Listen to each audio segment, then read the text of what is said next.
नमस्कार दोस्तों, आप लोगों का भारतीय राजपूत क्लासेस में स्वागत है। आज की वीडियो में हम सीजी बोर्ड के हिंदी माध्यम का इतिहास का अध्याय 1 इतिहास के स्रोत के अभ्यास प्रश्न करेंगे। पहले की वीडियोस में हम लोगों ने सीजी बोर्ड की हिंदी माध्यम का कक्षा 6 से लेकर कक्षा 9 तक की इतिहास के पाठों को पढ़ा है। अब से अभी कुछ वीडियोस में मैं इन सभी अध्याय के सभी कक्षा के अध्यायों का बारी बारी से अभ्यास के प्रश्नों के वीडियोस डालूंगी। मुझे आशा है, उम्मीद है कि आप लोगों को मेरे वीडियो पसंद आएंगे। कृपया मेरे वीडियो को लाइक, शेयर एंड सब्सक्राइब ज़रूर करें।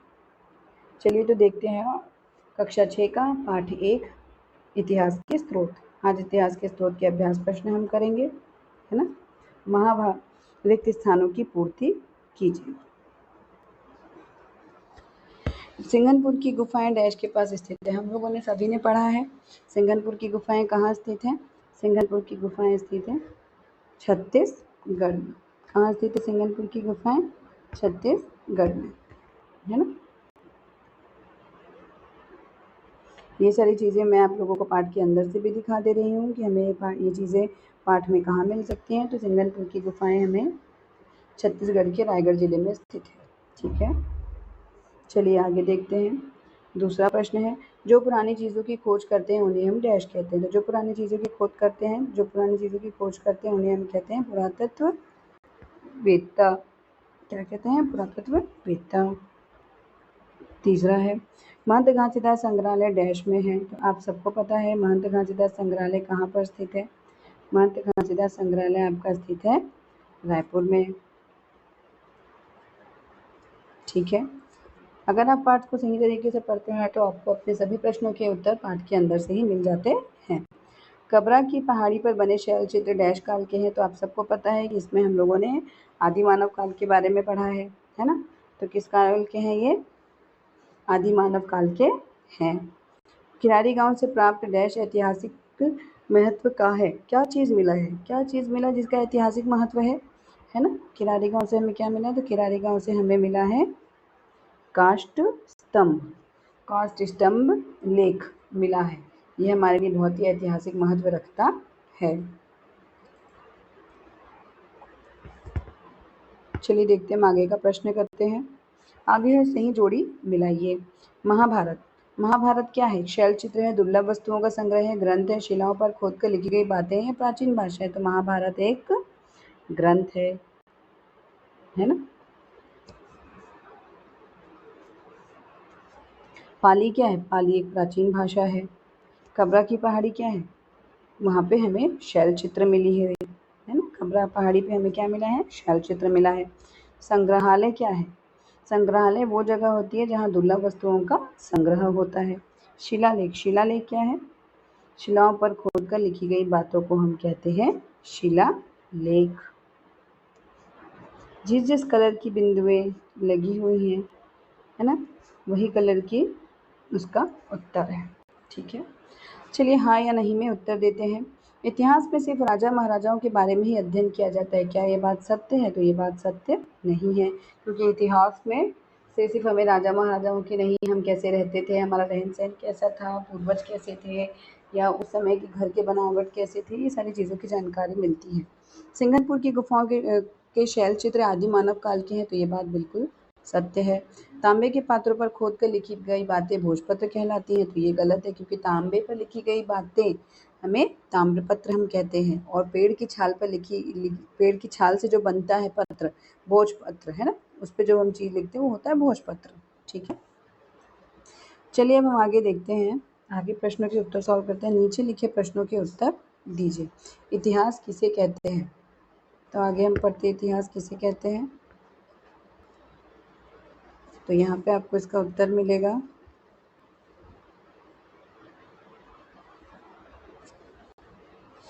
है ना। तो आपको पहला उत्तर यही मिल जाएगा।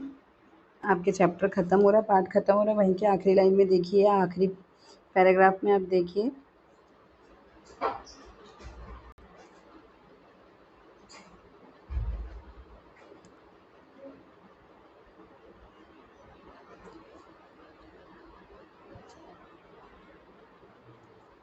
है ना। इतिहास बड़ी ही रोचक और रोमांचक होता है, बड़ा ही रोचक और रोमांचक होता है। ये हमारे विकास की कहानी है। हम अपनी सभ्यता और संस्कृति के बारे में बहुत कुछ इतिहास पढ़कर ही जान सकते हैं। तो ये हमारा इतिहास का पहला प्रश्न हो गया। ठीक है। दूसरा, इतिहास जानने के साधन क्या-क्या हैं? तो हमने पाठ की शुरुआत में ही पढ़ा था इतिहास जानने के साधन क्या-क्या होते हैं, है ना?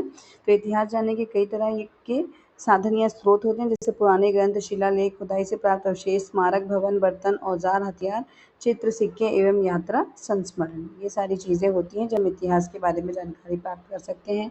ये आपका प्रश्न नंबर उत्तर 2 है ये।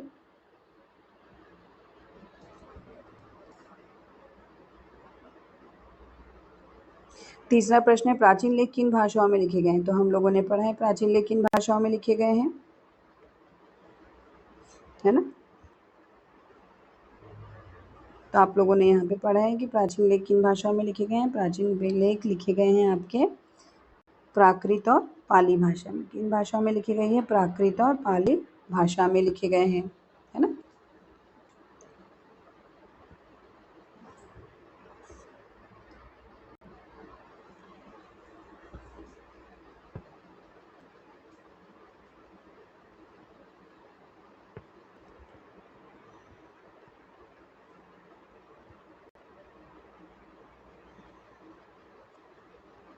चलिए हम नेक्स्ट उत्तर देख लेते हैं। प्राचीन लेख किन भाषाओं में लिखे गए? ये तो हो गया। पुरातत्ववेत्ता किसे कहते हैं? पुरातत्ववेत्ता किसे कहते हैं? चलिए हम आप देख लीजिए, जहाँ पे हमने खालिस्तान की पूर्ति की थी वहाँ पे पुरातत्ववेत्ता के बारे में जानकारी है।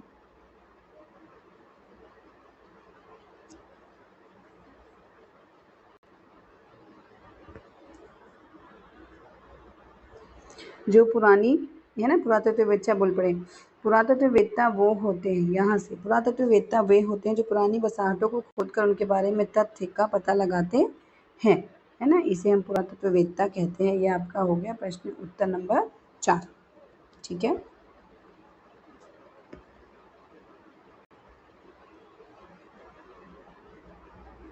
नेक्स्ट प्रश्न है, हमें इतिहास जानना क्यों आवश्यक है? इतिहास जानना हमारे लिए ज़रूरी क्यों है?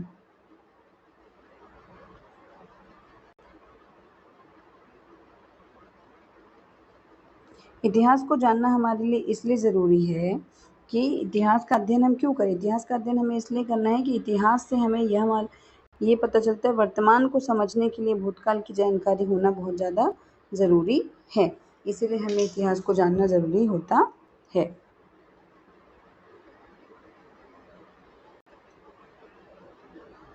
और अब इसमें आगे ये भी जोड़ सकते हैं कि इतिहास के बारे में, कि इतिहास क्या है, तो ये रोचक तथ्य है और हम समझ सकते हैं। तो आप यहाँ ज़रूरी तक लिख के हम आप यहाँ से पढ़ सकते हैं कि हम समझते हैं कि हमारी आज की उन्नति के पीछे हमारा लंबा और महान अतीत छुपा हुआ है, जो हमें लगातार आगे बढ़ने में मदद दे सकती है। इसीलिए हमें इतिहास को जानना ज़रूरी है। ये आपका प्रश्न नंबर 5 हो गया।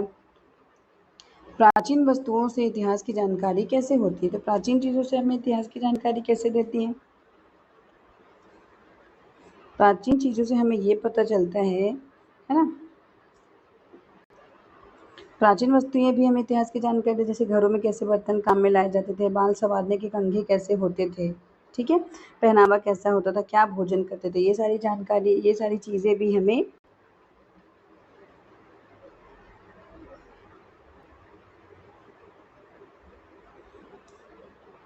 ये तो ये हो गई एक हल्की कहानी। इसमें आप सही उत्तर ये लिख सकते हैं।